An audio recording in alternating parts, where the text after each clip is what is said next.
Good morning students. आज Vivekanand senior secondary school top के सौजन्य से हम आपके लिए हिंदी मीडियम की ऑनलाइन क्लासेज लाए हैं, जिसमें हम 12th केमिस्ट्री का जो चैप्टर है उपसहसंयोजक यौगिक उसकी शुरुआत कर रहे हैं। ये जो चैप्टर है ये बिल्कुल डिफरेंट टाइप का चैप्टर है और 11th क्लास के अगर किसी बच्चे के बेसिक कंसेप्ट थोड़े लूज हैं तो भी उसको बहुत ज्यादा दिक्कत आने वाली नहीं है। तो आप थोड़ा ध्यान समझेंगे। जो चैप्टर का नाम है वो है उपसहसंयोजक यौगिक और इसके जो अधिकतम अंक हैं वो 3 हैं। मतलब आरबीएससी के सिलेबस में इसमें से 3 मार्क्स के क्वेश्चंस पूछे जाएंगे। इस पाठ का जो पहला टॉपिक है वो है अकार्बनिक यौगिकों का वर्गीकरण। सामान्य रूप से अकार्बनिक यौगिकों को 3 भागों में वर्गीकृत किया गया है: साधारण लवण, द्विक लवण तथा संकुल यौगिक। साधारण लवण, द्विक लवण तथा संकुल यौगिक। सबसे पहले हम बात करते हैं साधारण लवण की। ये साधारण लवण क्या होते हैं? ऐसे लवण जो जल में घोलने पर पूर्णतया अपने आयनों में आयनित हो जाते हैं, साधारण लवण कहलाते हैं। जैसे कि NaCl एक आयनिक यौगिक है। जब इसको जल में घोला जाता है तो सोडियम धनायन और क्लोराइड ऋणायन का निर्माण होगा। यदि MgCl को जल में घोलेंगे तो Mg+2 और 2Cl-।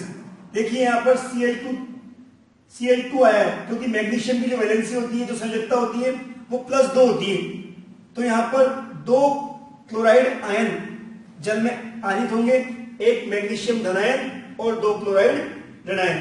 उसी प्रकार से सोडियम सल्फेट जब इसको जल में घोला जाएगा तो 2 सोडियम धनायन और 1 सल्फेट ऋणायन का निर्माण होगा। इसी प्रकार sodium phosphate Na3PO4, sodium phosphate जब इसको जल में घोला जाएगा तो 3 सोडियम धनायन और 1 फॉस्फेट ऋणायन का निर्माण होगा। अर्थात ऐसे लवण जो जल में घोलने पर पूर्णतया अपने आयनों में आयनित हो जाते हैं, साधारण लवण कहलाते हैं। अब बात करते हैं द्विक लवण की। जैसा कि नाम से दिख रहा है द्विक का मतलब 2 का। ये 2 का मिश्रण है, 2 का संयोग है।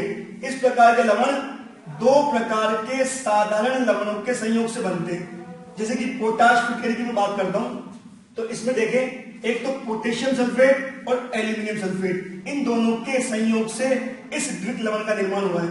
और जो ये द्विक लवण होते हैं, ये द्विक लवण अपनी ठोस अवस्था में तो द्विक लवण के रूप में होते हैं और स्थायी होते हैं, परंतु जल में घोलने पर पूर्णतया अपने आयनों में टूट जाते हैं। कैसे? जैसे कि मैं इसको जल में घोलूंगा तो 2K+, 2 K+ बनेंगे, 2Al+3 और 3 सल्फेट यहां पर है, 1 सल्फेट यहां पर है, तो 4SO4-2 अलग अलग आयनों में टूट जाएगा जल में घोलने पर। परंतु ठोस अवस्था में ये द्विक लवण के रूप में स्थायी अवस्था में रहता है, परंतु जल में घोलने पर अपने आयनों में टूट जाते हैं और जल के यौगिकों के साथ ये एडक्ट कंपाउंड के रूप में भी होते हैं।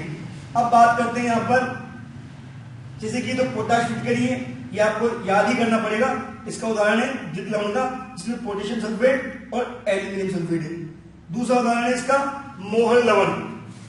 मोहर लवण जिसका हम एक और नाम बोलते हैं फेरस अमोनियम सल्फेट। इसका नाम इसलिए बोला गया है क्योंकि इसको जब जल में घोलेंगे तो एक तो बनेगा फेरस आयन Fe+2, 2 बनेंगे अमोनियम आयन 2NH4+ और 2 बनेंगे सल्फेट आयन, इसलिए बोलते हैं इसको फेरस अमोनियम सल्फेट। और इसको एक नाम और बोला जाता है मोहर लवण। ये भी एक प्रकार का द्विक लवण है जो कि फेरस सल्फेट और अमोनियम सल्फेट के संयोग से बना है, इसलिए इसको एक द्विक लवण बोला जाता है। अगला जो द्विक लवण का उदाहरण है वो है कार्नेलाइट। इसमें पोटेशियम क्लोराइड और मैग्नीशियम क्लोराइड इन दोनों के संयोग से बना हुआ है। और जो अगला उदाहरण है वो है क्रोम एलम, जिसमें पोटेशियम सल्फेट और क्रोमियम सल्फेट का मिश्रण है। तो आप देख रहे हैं कि द्विक लवण में क्या होता है कि ये 2 प्रकार के साधारण लवणों के संयोग से बनता है। अपनी ठोस अवस्था या क्रिस्टलीय अवस्था में स्थायी होता है तथा द्विक लवण के रूप में ही पाया जाता है, परंतु जल में घोलने पर यह पूर्णतया अपने आयनों में आयनित हो जाता है, इसलिए इनको द्विक लवण कहा जाता है। और जो इसका तीसरा भाग है का अकार्बनिक यौगिकों के वर्गीकरण का पहला भाग साधारण लवण, दूसरा द्वितीय लवण और तीसरा संकुल यौगिक, इसके बारे में पढ़ेंगे। और इन संकुल यौगिकों को उप सहसंयोजक यौगिक भी कहा जाता है। और जो हमारा कक्षा 12 में जो पूरा चैप्टर है वो इस संकुल यौगिक या उप सहसंयोजक यौगिक पर ही निर्भर करता है। तो अब हम इसके बारे में विस्तार से आपको थोड़ी जानकारी यहां पर दे रहे हैं।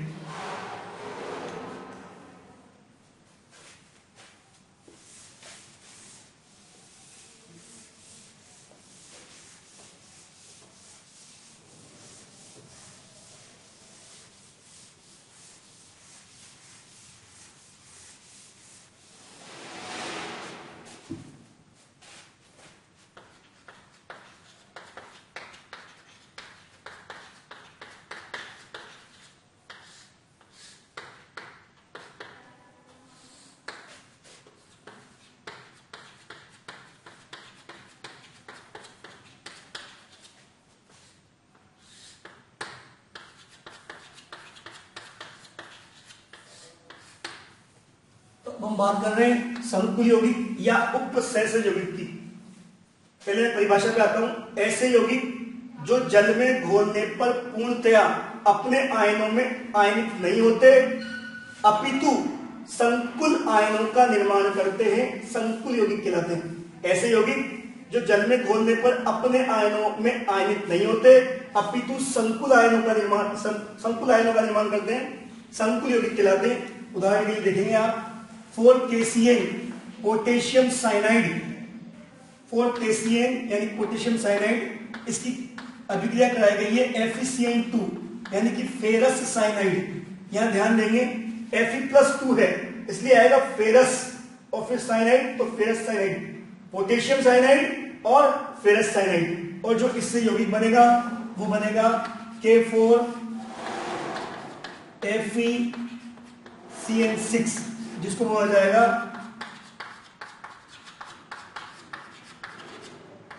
Potassium ferrocyanide. और जो पोटेशियम फेरोसाइनाइड है ये एक प्रकार का संकुल यौगिक है। पोटेशियम साइनाइड की क्रिया कराई गई है फेरस साइनाइड से तो एक संकुल यौगिक का निर्माण हुआ है। जैसे कि यहां पर 4K तो K4, Fe यहां पर 4CN तो यहां पर है और 2CN यहां पर है तो CN6।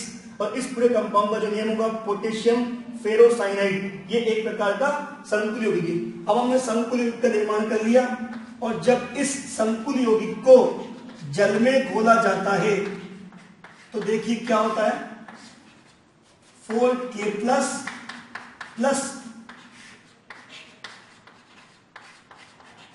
FeCN6 -4, ये तो बना है सामान्य धनायन और ये बना है संकुल ऋणायन। मेरी बात को गौर करेंगे, यहां पर जल में घोलने पर अपने आयनों में पूरी तरह आयनित नहीं हुआ। कैसे? जैसे कि मान लो कि Fe+2 आयन अलग बनता और 6Cl- आयन अलग बनते, तब हम बोलते कि ये पूर्णतया अपने आयनों में आयनित हो गए। लेकिन यहां पर ऐसा नहीं हो रहा है, यहां पर 4K+ तो सामान्य धनायन बन रहे हैं और इस पूरे पर -4 आवेश आ रहा है तो इस पूरे को संकुल ऋणायन बोलेंगे। ये सामान्य ऋणायन नहीं है, संकुल ऋणायन है, क्योंकि इस पूरे संकुल के ऊपर ऋणावेश आया है इसलिए इसको बोलेंगे संकुल ऋणायन। यहां पर ध्यान देने वाली बात यह है कि ये जो यौगिक होते हैं इनके दो भाग होते हैं। जो भाग इस गुरु कोष्ठक के बाहर का भाग होता है उस भाग को बोलते हैं आयन मंडल। जो गुरु कोष्ठक के बाहर का हिस्सा है उसको बोलते हैं आयन मंडल और जो गुरु कोष्ठक के भीतर का हिस्सा है उसको बोला जाता है समन्वय मंडल। बाहर के हिस्से को बोलते हैं आयन मंडल और गुरु कोष्ठक के भीतर के हिस्से को बोलते हैं समन्वय मंडल। तो ध्यान देंगे कि जब इसको हम जल में घोलते हैं तो आयन मंडल तो अपने आयनों में आयनित हो जाता है, परंतु जो समन्वय मंडल है वो पूरे संकुल आयन का निर्माण करता है। जैसे कि इस उदाहरण में 4K+ तो बने सामान्य धनायन और FeCN6 -4 इसको बोला जाएगा संकुल ऋणायन।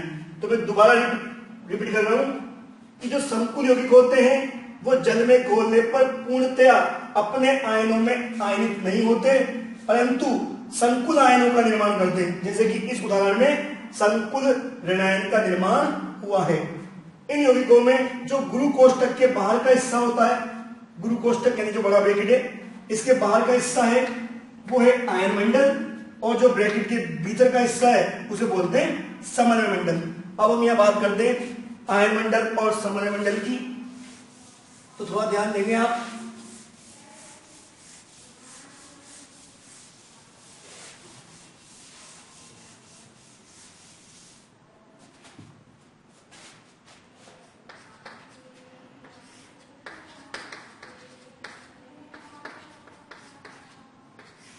देखिए मैं इसको थोड़ा विस्तार से बता रहा हूं कि यहां पर ये तो आयन मंडल है। आयन मंडल इसलिए बोला जाता है क्योंकि इसमें ये आयनिक अवस्था में रहता है, इसलिए इसको हम बोलते हैं आयन मंडल। और समन्वय मंडल में दो चीजें हैं, एक तो ये धातु है, इस धातु को बोला जाता है केंद्रीय धातु, और जो ये समूह होते हैं इन समूह को बोलते हैं लिगेंड।